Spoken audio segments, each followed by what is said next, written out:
Madam acute stroke જ્યારે આવે છે એમાં ટાઈમ મેનેજમેન્ટનું કેટલું ઇમ્પોર્ટન્સ હોય છે?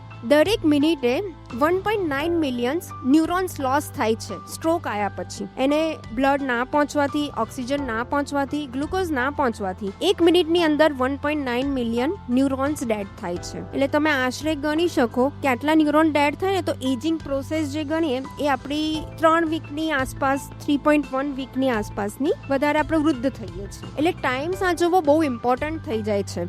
એક મિનિટ કાઉન્ટ થાય છે. જ્યારે બી લકવો મારે છે, ક્લોટ થાય છે બ્રેનમાં, એને બ્લડ સપ્લાય ઓછો પહોંચે છે તો દરેક મિનિટ, દરેક સેકન્ડ કાઉન્ટ થાય છે. એટલે વિન્ડો પીરિયડ એક એવો પીરિયડ છે કે 4 થી 4.5 કલાક જે આપણે ગણીએ છીએ કે એ ટાઈમની અંદર જો આપણે આ ઇન્જેક્શન આપી દઈએ તો ઇન્જેક્શનના કારણે આપણે એનો ફાયદો જોઈ શકીએ છીએ, ક્લોટને પીગાડી શકીએ છીએ. બીજી વસ્તુ છે ગોલ્ડન પીરિયડ. ગોલ્ડન પીરિયડ એટલે એવું કહેવાય કે સોનું મળ્યું એ પીરિયડમાં. શરૂઆતની 60 મિનિટ એને ગોલ્ડન પીરિયડ કહેવાય. કે કોઈને સ્ટ્રોક થયો, મોઢું ટેઢું થયું કે હાથ પગમાં વીકનેસ થઈ, બોલવામાં તકલીફ થઈ કે વિઝનમાં પ્રોબ્લેમ થયો, એના કલાકની અંદર જો એને ઇન્જેક્શન મળી જાય તો એની બહુ જ સારી ઇફેક્ટ જોવા મળે છે, સારા પરિણામ જોવા મળે છે. આ વાત હતી મેડિકલ ટ્રીટમેન્ટની. સ્ટ્રોકમાં આ સિવાય એક સર્જિકલ ટ્રીટમેન્ટ પણ એડ થઈ છે જેને આપણે મિકેનિકલ થ્રોમ્બેક્ટોમી કહીએ છીએ. એમાં પ્રોસિજર થ્રુ જે ક્લોટ છે બ્લડ વેસલની અંદર, એ ક્લોટને રિમૂવ કરી દેતા હોઈએ છીએ. હવે નવા એટલા બધા ટ્રાયલ્સ આવ્યા છે કે જેમાં હવે કહેવાય છે કે 24 થી 48 કલાક સુધી આપણે એ ક્લોટને કાઢી શકીએ છીએ. પણ એ ક્લોટ મોટા ભાગે